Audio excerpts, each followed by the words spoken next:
right now. E é com Billie Eilish Lost Cause que a gente começa o nosso episódio de hoje. Rival Talk, galera, trazendo o melhor pra vocês. E aí, galera, como é que estão vocês, meus amores? Vamos lá. A gente está hoje aqui com uma pauta especial. Eu conheci um canal novo no YouTube e eu estou bem motivado para falar sobre ele. O canal se chama Tropia e ele fala sobre vários assuntos. Um deles é a pornografia. Eu queria trazer esse assunto aqui hoje para a gente conversar um pouco sobre quais são nossas visões acerca da pornografia. E eu tenho uma pauta especial, uma pauta secreta, eu trouxe do nada. Ivana tá se mexendo aqui agora porque ela sabe que é uma pauta difícil, mas é uma pauta que eu queria abordar aqui no programa. Você acha o quê? Vamos lá. Pornografia. Quem nunca viu um vídeo pornô, né? Tipo... Impossível, eu acho. Eu acho que só a galera mais antiga que não via pornô porque via revista pornô. Mas aí quando a gente surgiu a internet... Não, antes da internet surgiram os DVDs de filme pornô e depois veio com a internet, sex videos, etc. Xvideos, desculpa. Bom, eu, logo quando eu entrei na puberdade, eu consumi pornô, né? Principalmente na internet. Eu cheguei a ter acesso à revista também, mas o principal meio era a internet. E eu não cheguei a ter nenhum tipo de problema sexual com isso, mas eu vejo histórias principalmente de homens que têm problemas de desempenho sexual por causa da pornografia. Sim. De homens que não sabem transar porque eles acham que é um filme pornô. Exato. E repetem as mesmas coisas. Atitudes que são erradas e que sim, eles entram em contato através da pornografia e tentam replicar na vida real, sendo que não é assim. Sim. E aí quando eu me tornei mais velha, eu conheci a pauta anti-pornografia, que surge principalmente das mulheres por conta da exploração que as atrizes pornô sofrem. Exploração mesmo, tipo de tanto abuso sexual, abuso psicológico, de não serem pagas pelos trabalhos, de elas estarem gravando, elas recebem um trabalho que fala que você vai gravar tal coisa. Aí chega lá, é outra coisa e elas são obrigadas a fazer. Ou seja, estupro. De histórias de pessoas, de atores e atrizes pornôs, que eram obrigados a fazer sexo sem preservativo e contraíam doenças sexualmente transmissíveis. Então, é um meio extremamente problemático, tanto para quem assiste, tanto para quem faz parte, para quem produz. E aí, a partir disso, eu parei de consumir pornô, né? De qualquer espécie, tanto de internet ou revista ou qualquer coisa. E sempre que eu tenho a oportunidade, que eu conheço alguém que ainda consome, eu tento falar sobre isso, né? Alertar a pessoa de que ela está alimentando uma indústria extremamente abusiva para ambas as partes. Com certeza. O Terry Crews, né, que é o Julius, ele fala abertamente sobre isso, de todo o trauma que ele teve, de todo o problema que ele teve por causa da pornografia. Ele a consumia muito. E aí ele também é um grande militante contra pornografia. Assim. Eu lembro de uma fala bem específica dele durante esse período que ele passou. Logo que ele soltou aquele vídeo dele explicando o que é que ele sentia, o que é que ele passou, que ele falou assim: se você vê o sol raiando na madrugada e você está vendo pornografia, tem alguma coisa errada. Quando você passa muito tempo consumindo aquilo passa a te consumir também. Essa é a minha visão. A pornografia, ela consome um bom espaço na vida das pessoas, o que gera, né, esse pensamento, essa visão errônea do que é a vida sexual. Porque a vida sexual em A2 não é como se aparenta ser nos vídeos pornô. Eu lembro de um caso brasileiro agora trazendo para a nossa terra, que era o caso de Gelson Mendes. Não sei se tu lembra desse cara, que ele falou que quando ele foi fazer o vídeo, ele recebeu R$ 200 para fazer a cena pornográfica e a corrida de táxi dele deu R$ 200. Então ele fez a cena de graça, basicamente. Entendeu? Então, assim, por trás das câmeras, por trás de tudo, tem um lado que é negro e consome a vida das pessoas. Um lado escuro, um lado errado. Vamos colocar assim. Sim. Aquela atriz, eu não me recordo o nome dela agora. De origem árabe. A Mia Khalifa. A Mia Khalifa, ela saiu da indústria pornô muito rápido, porque ela percebeu que era uma merda. E já tem um tempo, já deve ter uns 5, 6 anos que ela deixou a indústria. E já faz outras coisas. Ela é comentarista esportiva, ela é modelo e tal. E aí ela sofre muito, assim, muito, os caras comentando as fotos dela, sendo totalmente escroto com ela. Nas fotos do casamento dela, tinham caras comentando que o cara era corno e tal, que postando vídeos dela, assim, pornô nos comentários. Então, assim, você vê que mesmo quando a pessoa decide sair da indústria, ela ainda continua consome. sofrendo os preconceitos, sofrendo os abusos, porque isso é abuso psicológico. Com certeza. Ela saiu de uma coisa que estava fazendo mal pra ela e a galera continua perturbando ela e fazendo com que ela se sinta mal. E anulam totalmente o outro lado dela. Que ela tem outros talentos e ela faz outras coisas e a galera não dá a mínima por conta de uma coisa que ela fez no passado e que ela já largou e que ela falou que não gosta. Exato. Inclusive a Mia... Inclusive a Mia sofreu ameaças de um grupo terrorista de lá de onde ela mora. Eu lembro disso. Morava de onde ela nasceu. Enfim, perdeu contato com a família, tudo isso. Então ela sofreu pra caralho. E continua sofrendo ainda com esse pessoal. Homens, principalmente homens. Vou colocar assim no geral, porque se você for olhar lá... A maioria são homens, com certeza. Posso dizer 99,9% de certeza. O que eu acho... disseminam esse machismo e essa misoginia pra minha cáfila por causa da indústria pornográfica. Eu lembro bem exatamente quando ela falou que ela gravou aquele vídeo, o vídeo inicial, o primeiro vídeo dela. Ela achou que não ia acontecer nada. Ela passou no meio da rua, alguém ofereceu pra ela e ela aceitou.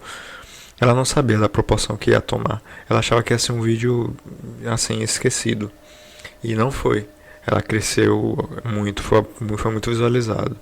E, infelizmente, ela foi uma vítima da indústria pornográfica. Eu lembro também que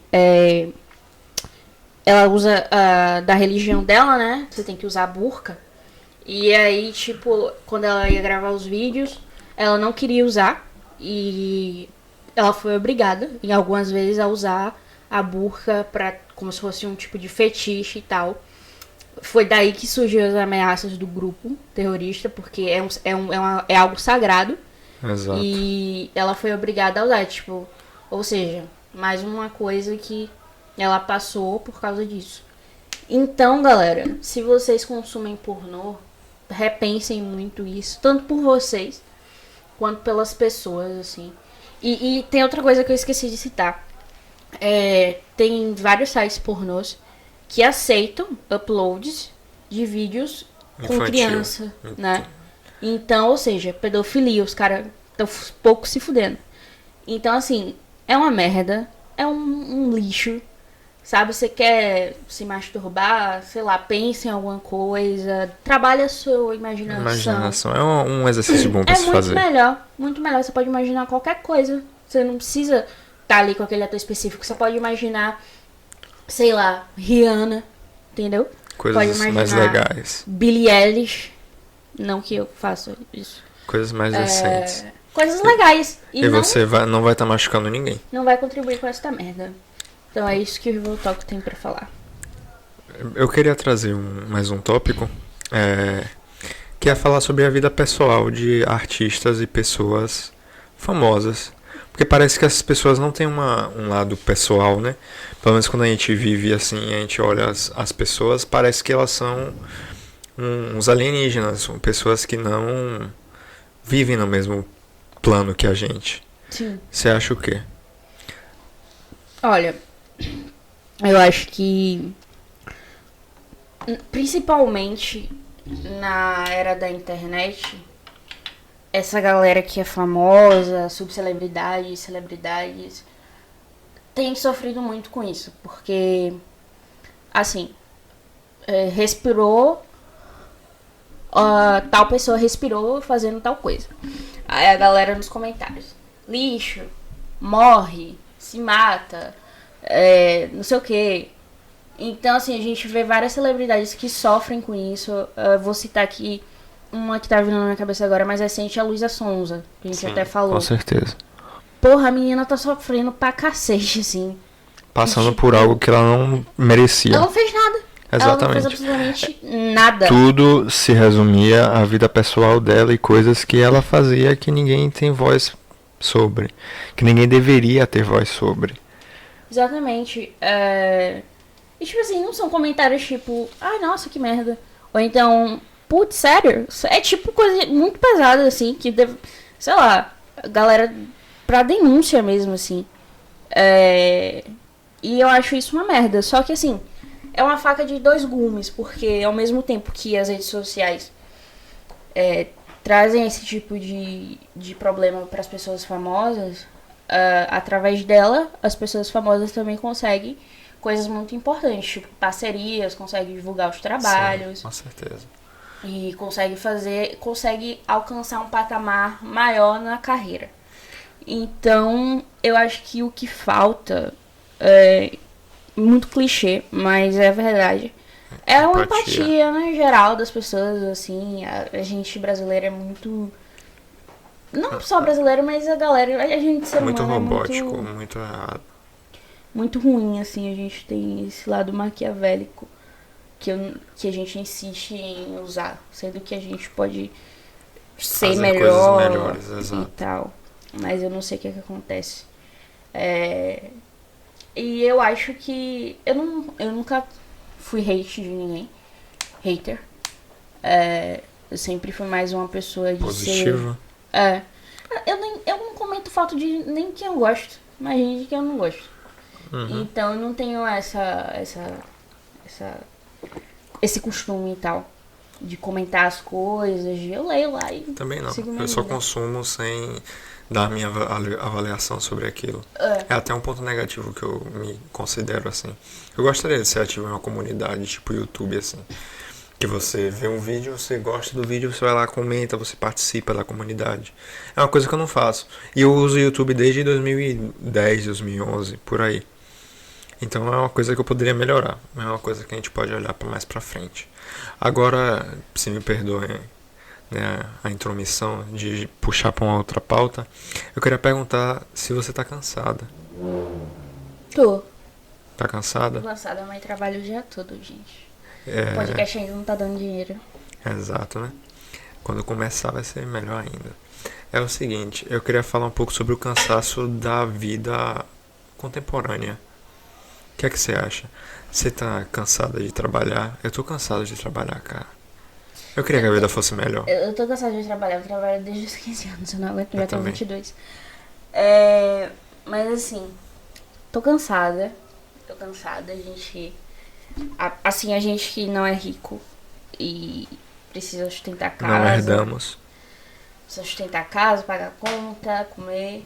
A gente desde muito cedo aprende que tem que trabalhar. Trabalhar e estudar, né? Sim. E aí, muitas pessoas não conseguem, infelizmente, estudar e trabalhar, e só vão trabalhar. Outras estudam e trabalham.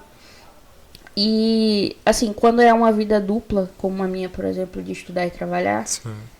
é extremamente cansativo. Eu, por exemplo, trabalho de 9 às 7, estudo de 7 às 10. E aí, quando eu vou dormir... Já tá tarde e você já tá cansada. E eu durmo mal. Por quê? Porque eu tô muito cansada. Isso E, reflete. O sono é interessante como o sono sofre. Aí, ou seja, o momento que eu tinha pra descansar, eu não consigo descansar. É um ciclo, assim, que você vai se acabando e tal. Mas aí você pensa, ai meu Deus, não, foda-se, eu vou só estudar. Aí você lembra, não tem como. Eu preciso não comer, consigo, eu preciso morar, fazer outras coisas. eu preciso pagar a conta de água e luz. E aí você tem que continuar. E às vezes não é nem um trabalho que você curte, né? Ou Sim, quando é um trabalho que você curte, ele se torna maçante em algum momento, porque você já tá cansado, que é assim, É um de ciclo. burnout. Então, infelizmente, o nosso país ainda não tem uma estrutura para oferecer que nos ajude a trabalhar e estudar mais dignamente. Sim, assim. concordo. A gente tem jornadas de trabalho absurdas e Ainda aliado com a rotina de estudo, fica muito difícil. Um piso salarial horrível, até para profissionais que já são formados no ensino superior. Vou citar o exemplo mais clássico, que são os professores.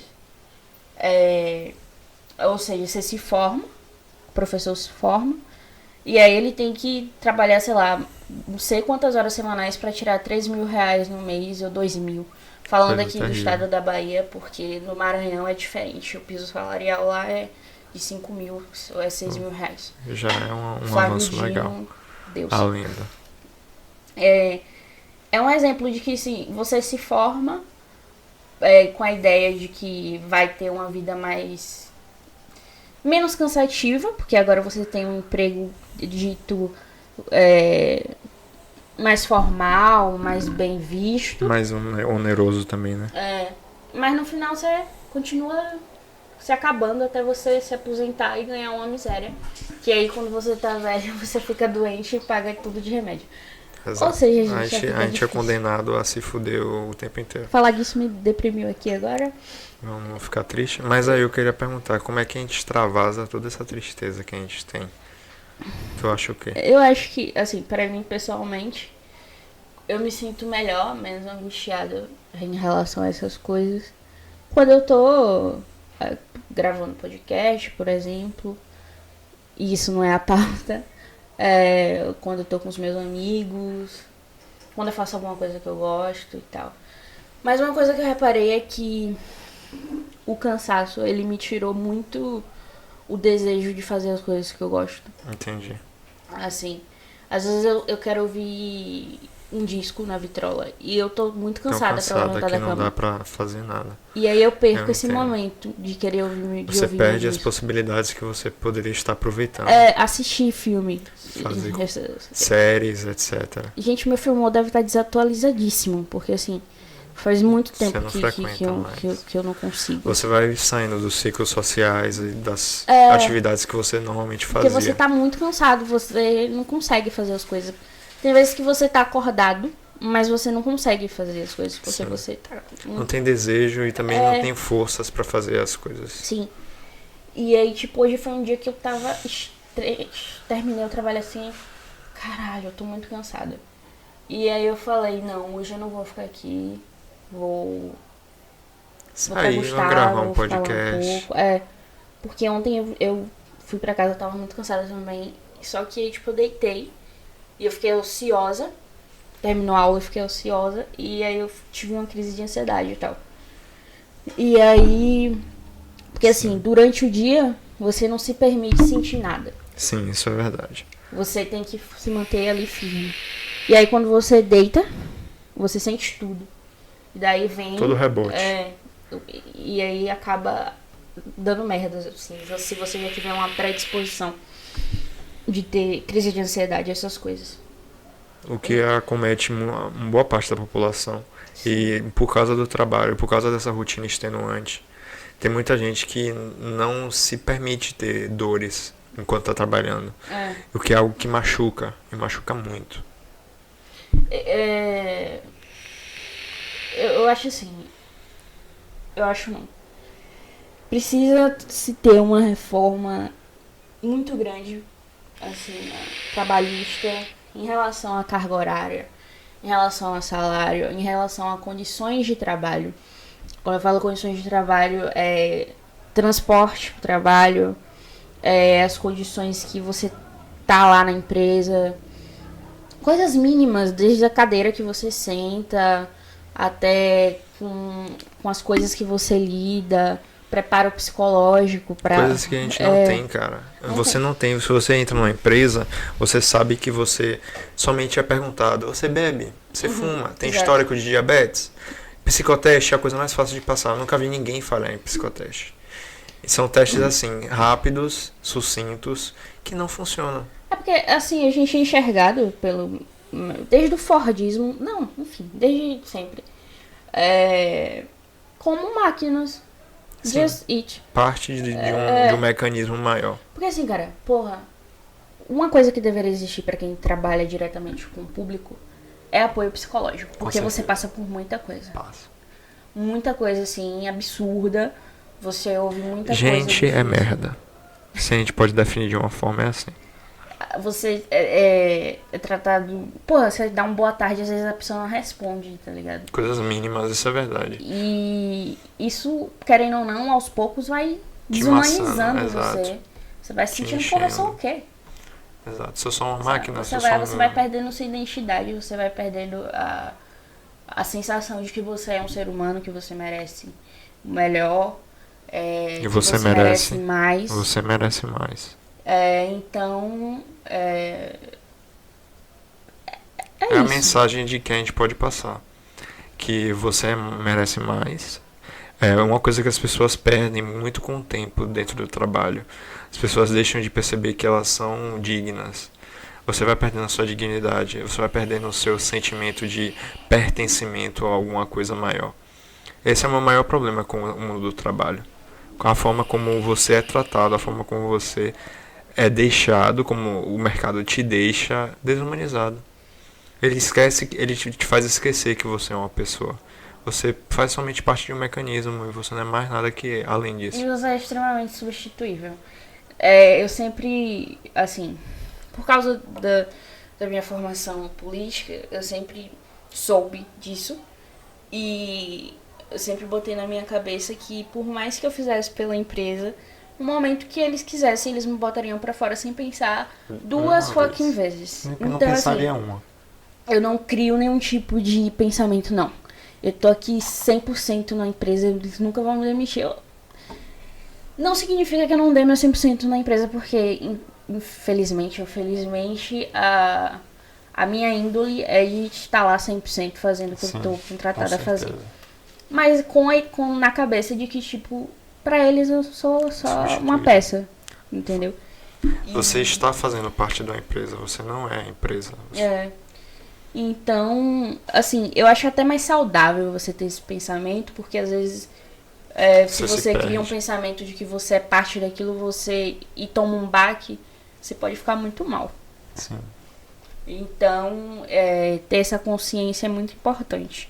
Com certeza. Já diria Marx. Marxiano. Consciência de classe. E, assim, eu não tenho esperanças de melhoras no sistema que a gente vive hoje, que é o sistema capitalista. Porque ele tende a piorar. Na verdade, a gente tá regredindo, a gente vê lugares que existem um sistema de trabalho escravo ainda. Sim. A gente pode citar vários. Aquelas na Indonésia, na China, até no Brasil também, Com a galera certeza, que vive mais eu afastada. Então, assim, se a não gente tem tá nesse esperança. sistema escravagista ainda, como é que a gente vai evoluir? Não tem como. Não existe esperança disso, acho que. Não tenho também. Eu vou ser bem sincero. Eu não sou comunista, mas eu também não tenho esperança. E eu acho que a gente pode fazer é se cuidar, sabe? Foca em você. Foca em você, não foca na empresa. O que a gente pode fazer é tentar cuidar do psicológico, sabe? Se você não tem dinheiro pra pagar, porque a gente sabe que é caro. Tem CRAs, CAPs, que fornecem o atendimento gratuito. E, enfim, e sempre tá na cabeça que você não é uma máquina, que você tem seu valor e que você dá o seu melhor, sabe? E que Foda-se a empresa, mas trabalhe. E é isso. É o que a gente pode fazer, né? E é isso que essa mensagem que a gente queria passar, que esse cansaço que todo mundo sente, ele é constante. As pessoas, infelizmente, não tem como superar esse cansaço. Mas a gente tenta, a gente segue em frente mesmo assim. E é essa mensagem que a gente queria passar. Agora a gente queria falar sobre como os trumpistas se fuderam. Sim, gente. Eu tava no Twitter, né? E aí o cara postou a Truehead. Aí eu fui verificar, obviamente. E o que aconteceu? Os trumpistas não aceitaram a derrota do Trump, como a gente já sabia que não ia aceitar, pro Biden. E aí eles pagaram, eles fizeram uma vaquinha, né? Pra recontarem os votos. Imagina todo o trabalho para recontar voto. Foi caro. E aí eles estavam já esperando a vitória. Inclusive os bolsonaristas que apoiam Trump estavam postando nas redes sociais as coisas que eles compraram para fazer churrasco e comemorar que Trump ia voltar a ser presidente. E aí o que aconteceu? Nas recontagens, o resultado foi o seguinte: Biden teve mais votos do que foi divulgado, na verdade. Ou seja, Trump foi ainda mais humilhado com a recontagem dos votos que os próprios trumpistas pediram para fazer.